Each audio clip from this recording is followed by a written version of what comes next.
LDBC. This is your boy Coach Sheldon Harrison. You're live on the Coach Sheldon Harrison Combat Sports Show Live.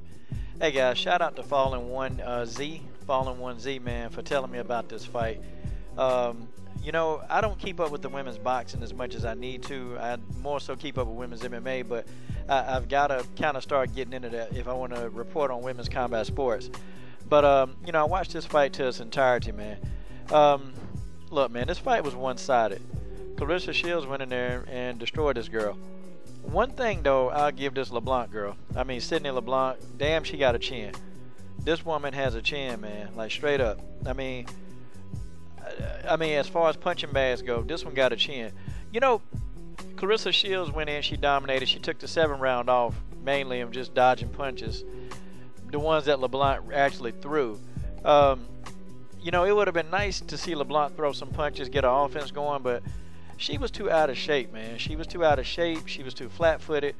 And the only thing she really wanted to do was lay on top of Claressa Shields. That's all she wanted to do. It just seemed like, man, okay, here's my feeling. I know that Claressa Shields, she says that, you know, look, I'm taking my time, you know. I'm trying to do this thing right. I'm coming up. And I understand where she's going with that one, okay? I mean, I used to amateur box. I'm okay with that. But it's like, okay, to get this opponent, and it's like the only thing this girl wanted to do was come forward and lay, man. She didn't even want to engage in offense. I can even understand if Sydney LeBlanc threw punches, and if she threw them and she was missing, but she was still trying to engage Claressa Shields. I mean, she didn't try to do anything. All she did was walk forward and take hits. And she proved, man, that this girl can take a beating. I mean, Sydney LeBlanc can take a beating. And Claressa Shields gave it to her. That's all I saw in this fight. I mean, Claressa didn't really need to do a lot of technical stuff. She didn't need to. She stood in front of her the whole time, went toe-to-toe, and just slipped a lot of punches, defeated the girl through. This girl ain't... Look, I'm going to tell you how you know when an ass whooping come.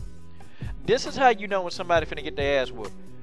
When they announce your opponent's name, and you see the other person cheering you on as they announce your name. LeBlanc was cheering on Claressa Shields when they announced her name. I'm like, oh, hell. This girl is a damn fan. She finna get beat up. Like, she finna get in here and completely get destroyed. And that's what happened. I mean, you know, I guess Claressa Shields was kind of like, okay, you know, and the fight to me should have been stopped, man. This fight should have really been stopped in the first round. Instead of letting this girl just take a beating like that for 8 rounds, man. The fight should have been stopped. But the referee, I don't know, man. Maybe they was telling him, look, these people pay good money. You know, don't stop this fight. You let this fight go as long as it need to go. You know, wait till this girl. Look, let this girl fight until she have an inch of her life. That's probably, you know, what they were talking about, man. That's probably what they were talking about. I mean, because I can't explain this. Coach can't even explain this, okay? This fight should have not have been allowed to continue. This girl took a beating, man. And I'm talking about she wasn't even just losing the fight. She was getting beat.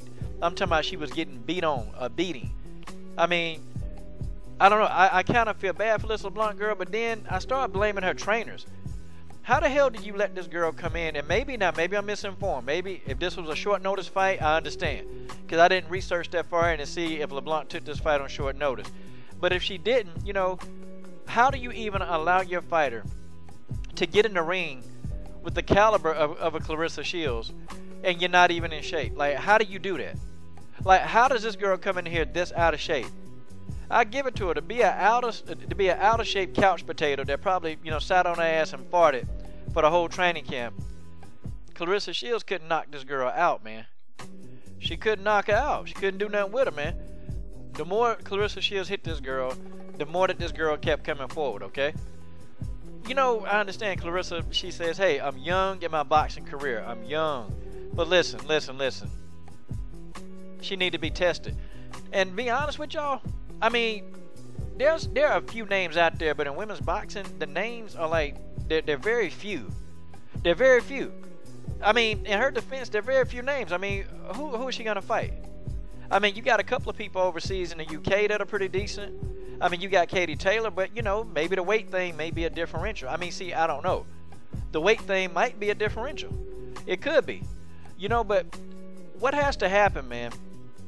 And there may even have to be some mismatches, man, to get the most skilled fighters in there.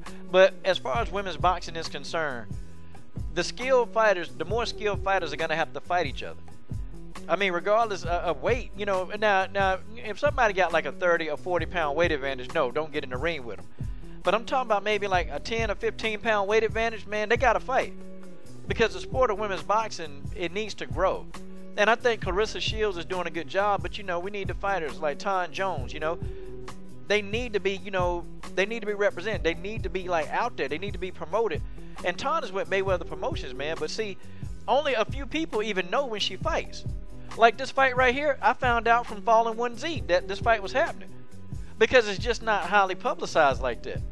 And see, that's the problem, because see, you get hardcore boxing fans who will go support Claressa Shields, who will do post-fight analysis videos on it.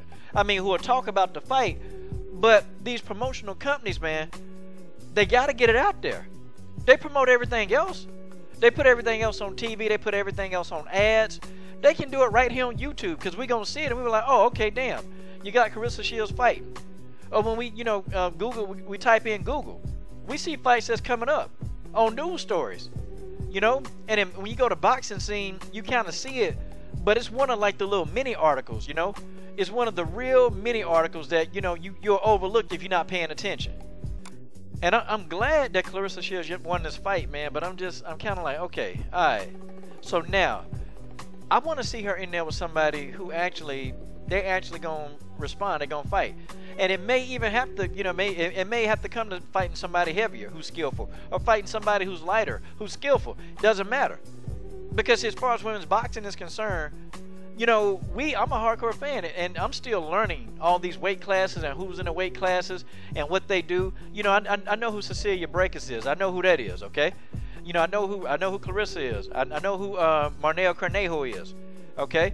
I mean, I know a few fighters. I know who Natalie is, okay?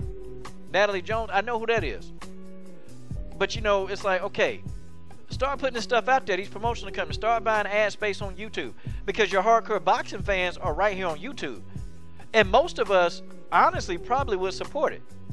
I mean, this was an ass-whooping clinic, man. And I started feeling bad, man. I'm like, okay, stop this fight, man. Stop the fight. Stop the fight. Stop the fight. Okay, go ahead. Stop this fight. And the referee, he just stood there, man. This dude ain't even try to break him up none. He just stood there and walked in circles. So, I mean, I don't know, man. And that's, you know, then you start thinking about some of these guys that's in comas, man, because the fight wasn't stopped too early, or and then the corner, man, damn. They should have been through this towel in, man. They didn't. So, it is what it is.